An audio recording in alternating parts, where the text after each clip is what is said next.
Ecriture Feminine and Women's Transgressive Writing, a manifesto, a poem, a performance piece, and an academic article. Part 2 by Laura Linton. Gender and Genre.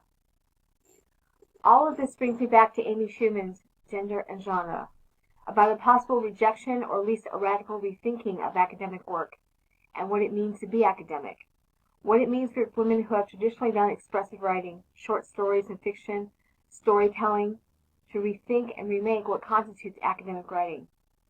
Is it necessarily less rigorous?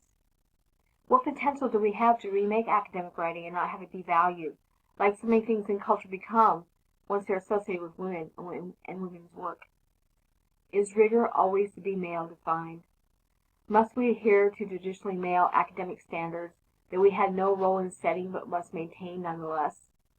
And if we choose to change those standards or to not uphold and maintain those standards anymore, will our own work be less valued? What would the new standards look like?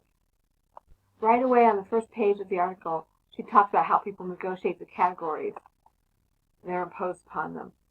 Many of the restrictions of academic writing predate women's mass entrance into the academy and represent patriarchal categories of what counts as academic writing, what counts as academic publishing, etc. Theories of gender and genre converge in their exploration of problems of classification and the disruption of boundaries. Genre is often gendered. Gender scholarship questions how cultural categories are reproduced and under what conditions women are complicit with or resistant to the reproduction of conventions. Schumann continues talking about the way that gender classification systems could represent the values of a culture, and the way that genre systems are as much about disputes, maintenance, and the shifting of boundaries. Thus, it is no wonder that feminists coming to the academic world question those kinds of boundaries. Saul LeWitt's sentences on conceptualism question the use of rationality in art, and by extension writing, since in conceptualist art the link between writing and theorizing and the actual making of art is dissolved. For LeWitt, conceptual artists are mystics rather than rationalists. They leap to conclusions that logic cannot reach. The first 4 sentences are about the connection or not of rationality with art. 1. Rational judgments repeat rational judgments. 2. Irrational judgments lead to new experience. 3. Formal art is essentially rational. 4.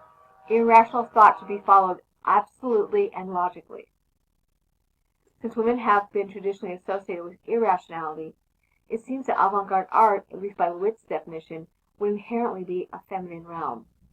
Sue carries it further, saying that she has no right to write within your logic, nowhere to write from.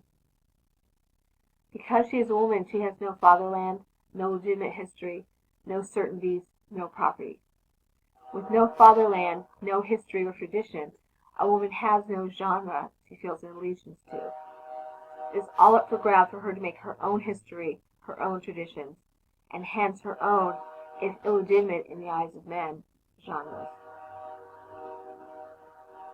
The liberation of the imagination, from feminine writing to revolutionary poetry.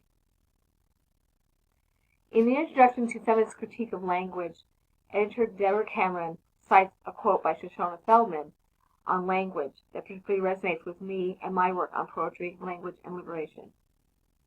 The challenge facing women today is nothing less than to reinvent language, to speak not only against but outside the structure, to establish a discourse the status of which would no longer be defined by the fallacy of male meaning.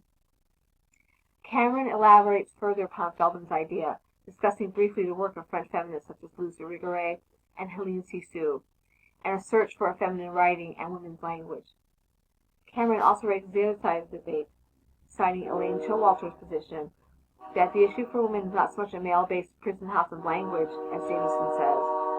The very fact of access and entitlement for women to speak is not the inadequacy of language, or as Judith Butler would point to, the way language performs, enacts, speaks into being our condition. Some others reject the essentialist strain that says women need a different language than men to express their lives, their realities, and their psyches, their thoughts, etc. To me, the core issue here is that all marginalized, disempowered people need access to a language of imagination. Not a replacement language per se, but a paralanguage, a language that works, functions on a completely different level than the ordinary, the quotidian, the banal, the mundane, and consequently hegemonic uses of language. The language as it is now practiced, even if it is not inherently structured to protect and maintain power, has certainly been subverted to that use, propagated in contemporary life by the constant onslaught of mainstream media, advertising, news, the normative values promoted by almost all television, programming, and many movies. In insidious ways, we are constantly being told what to believe, what to buy, how to act, how to be moral, how to be patriotic, how to look a certain way, how to fit in and belong in American society, etc., etc. How is one to rethink the world, remake the world, the government, the neighborhood, the culture, the communities we come from and live in our own daily existence, on the onslaught of images that perpetuate someone else's vision and serve up to us only the world as we already think we know it? To remake language, to find new, creative, imagistic practices of language is to make resistance possible, to move us toward our vision, to have visions never before possible. Want to hear more? Go to section 3.